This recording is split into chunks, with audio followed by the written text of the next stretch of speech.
నిజాంపేట మండలం కేంద్రంలో ప్రభుత్వ ప్రాథమిక పాఠశాల ఆధ్వర్యంలో ఇంటింటికి తిరుగుతూ బడిబాట కార్యక్రమం చేపట్టామని పాఠశాల ప్రధాన ఉపాధ్యాయులు ప్రభాకర్ అన్నారు.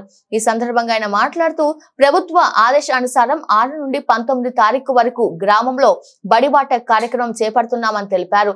బడి పిల్లలను ప్రభుత్వ పాఠశాలలో చేర్పించాలని, ప్రభుత్వ పాఠశాలలో నాణ్యమైన విద్యతో పాటు విద్యార్థులకు ఉచిత పాఠ్య పుస్తకాలు, ఏకరూప దుస్తులను అందిస్తున్నామన్నారు.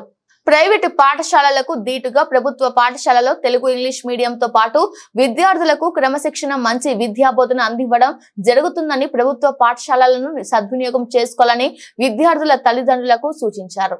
ఈ కార్యక్రమంలో పాఠశాల ఉపాధ్యాయులు వినోద్, అరుణ, ప్రమీల, గ్రామ కార్యదర్శి నరసింహులు, అంగన్వాడీ టీచర్లు రేణుక, దుర్గేశ్వరి, మణెమ్మ, విఓఏ లక్ష్మి, గ్రామస్తులు తదితరులు పాల్గొన్నారు. అంటే 6వ తారీఖు నుండి 19వ తారీఖు వరకు ప్రభుత్వ ఆదేశానుసారంగా బడిబాట కార్యక్రమాన్ని అనేటటువంటిది నిర్వహించడం జరుగుతుంది.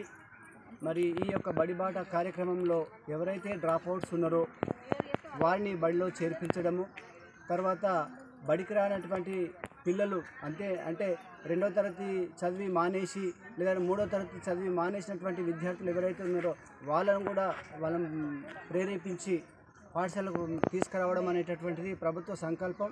దాన్ని మా పైన భారం పెట్టారు కాబట్టి మేము కూడా అందరం ఉపాధ్యాయులను కలిసి ఒక పట్టుదలతో విద్యార్థులను అందరినీ పాఠశాలకు చేర్పించే బాధ్యత మాపై ఉన్నది.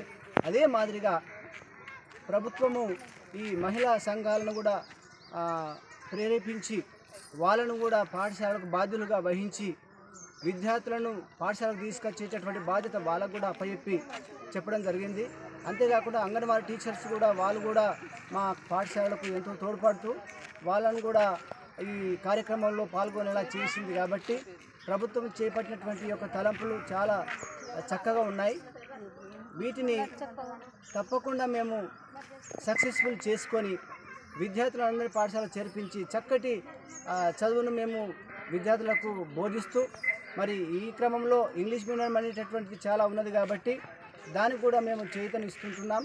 మరి మా పాఠశాలకు మహేందర్ గారు కూడా డోనర్గా గత 2 సంవత్సరాల నుంచి కొనసాగుతూ మరి ప్రైవేట్ బుక్లను కూడా కొనసాగించడం జరుగుతూ ఉన్నది.